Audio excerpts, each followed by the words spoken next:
కావ్యని కలవడానికి రాజు వాళ్ళ ఇంటికి వస్తూ ఉంటాడు. ఇంతలో అక్కడ ఉన్న కావ్య రాజుని చూసి ఒక్కసారిగా షాక్ అయిపోతూ ఉంటుంది. ఏంటి ఈయన ఇక్కడికి వచ్చేసారు అని చెప్పేసైతే రాజు వైపు అలా చూస్తూ ఉండిపోతుంది. ఇంతలో అక్కడ ఉన్న కావ్య మాత్రం ఏమీ మాట్లాడకుండా మౌనంగా చూస్తూ ఉండిపోతుంది. రాజు కావ్య దగ్గరికి వచ్చి, ఏంటండి నేను హాస్పిటల్‌లో పడి ఉంటే తర్వాత ఇంటికి వచ్చిన తర్వాత కాస్త కలవడానికైనా రావాలి కదా! నన్ను పరామర్శ చేయడానికైనా వచ్చుండాలి కదా! ఎందుకని రాలేదు అని చెప్పేసైతే అడుగుతూ ఉంటాడు.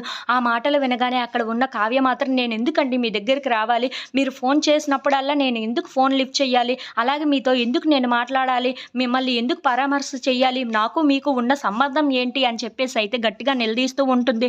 ఆ మాటలు వినగానే అక్కడ ఉన్న రాజు అయితే ఒక్కసారిగా షాక్ అయిపోతూ ఉంటాడు. ఇంతలో అక్కడ ఉన్న కావ్య మాత్రం అవును, మన ఇద్దరి మధ్యన ఉన్న సంబంధం ఏంటి? నేను మిమ్మల్ని ఎందుకు కలవాలి? మీతో ఎందుకు మాట్లాడాలి? అందుకే ఇకపైన మీతో మాట్లాడడానికి గాని, మీతో కలవడానికి గాని నాకు ఇష్టం లేదు. ఇక నుండి మీతో మాట్లాడను, మిమ్మల్ని కలవను కూడాను అని చెప్పేసైతే అంటూ ఉంటుంది. ఆ మాటలు వినగానే అక్కడ ఉన్న రాజు అయితే ఒక్కసారిగా షాక్ అయిపోతూ ఉంటాడు.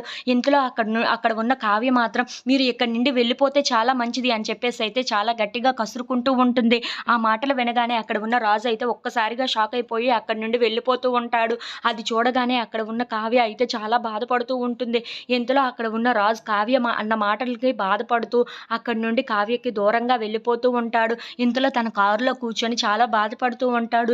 ఏం జరిగిందో ఏమో అర్థం కావటం లేదు కానీ ఎందుకో ఈ కావ్య గారి దగ్గర నుండి వెళ్ళిపోతుంటే చాలా బాధగా అనిపిస్తుంది అని చెప్పేసైతే అనుకుంటూ రాజు అయితే చాలా బాధపడుతూ వెళ్తూ ఉంటాడు. ఇంతలో అక్కడ ఉన్న కావ్య కూడా చాలా బాధపడుతూ ఉంటుంది.